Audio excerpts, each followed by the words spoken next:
നമസ്കാരം, ജന്മഭൂമിയിലേക്ക് സ്വാഗതം. ഭീകരർക്ക് അഭയം നൽകുന്ന സുരക്ഷിത താവളങ്ങൾ ഒരുക്കുന്ന ഭീകരതയെ അംഗീകരിക്കുന്ന രാജ്യങ്ങളെ ഒറ്റപ്പെടുത്താനും തുറന്നു കാട്ടാനും ഇന്ത്യ വ്യാഴാഴ്ച അന്താരാഷ്ട്ര സമൂഹത്തോട് ആവശ്യപ്പെട്ടു.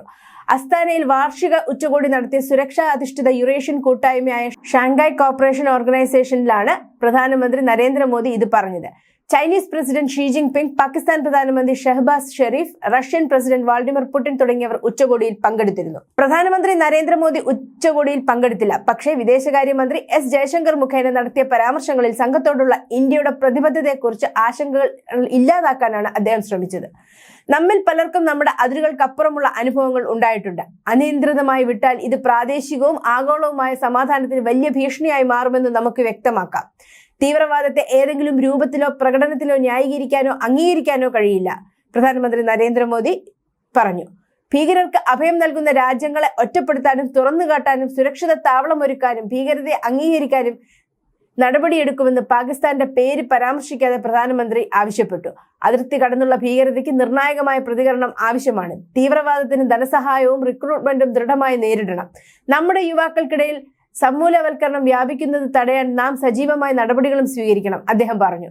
അഭിസംബോധന ചെയ്തില്ലെങ്കിൽ അതിർത്തി കടന്നുള്ള ഭീകരത പ്രാദേശികവും ആഗോളവുമായ സമാധാനത്തിന് വലിയ ഭീഷണിയായി മാറും. തീവ്രവാദം അസ്ഥിരീകരണത്തിനുള്ള ഉപകരണമായി രാജ്യങ്ങൾ ഉപയോഗിക്കുന്നത് തുടരുന്നതിനാൽ പല അംഗരാജ്യങ്ങളിലും തീവ്രവാദം മുൻപന്തിയിലാണ്. ഭീകരതയ്ക്കെതിരെ പോരാടുന്ന അതിന്റെ യഥാർത്ഥ ലക്ഷ്യങ്ങളിലൊന്നാണെന്ന് ഓർഗനൈസേഷനെ ഓർമ്മിപ്പിച്ചു മോദി. SCO ഒരിക്കലും അതിന്റെ പ്രതിബദ്ധതയിൽ ചാഞ്ചാടരുതെന്നും അദ്ദേഹം പറഞ്ഞു.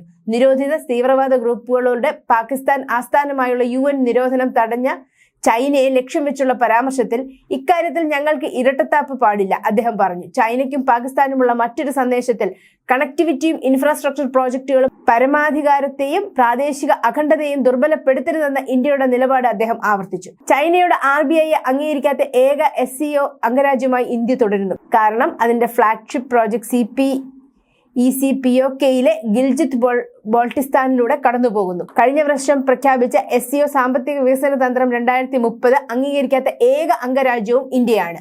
കണക്ടിവിറ്റി ലിങ്കേജുകൾ സംസ്ഥാനങ്ങളുടെ പരമാധികാരത്തെയും പ്രാദേശിക സമഗ്രതയും ബഹുമാനിക്കുന്നതായിരിക്കണം.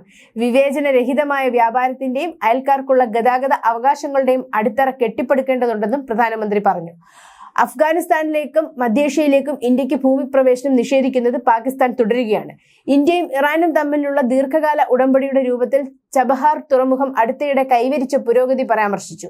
ഇത് കരയില്ലാത്ത മധ്യേഷ്യൻ സംസ്ഥാനങ്ങൾക്ക് വളരെ മൂല്യമുണ്ടെന്ന് മാത്രമല്ല, ഇന്ത്യയും യുറേഷ്യയും തമ്മിലുള്ള വാണിജ്യത്തെ അപകട സാധ്യത ഇല്ലാതാക്കുമെന്നും പറഞ്ഞു.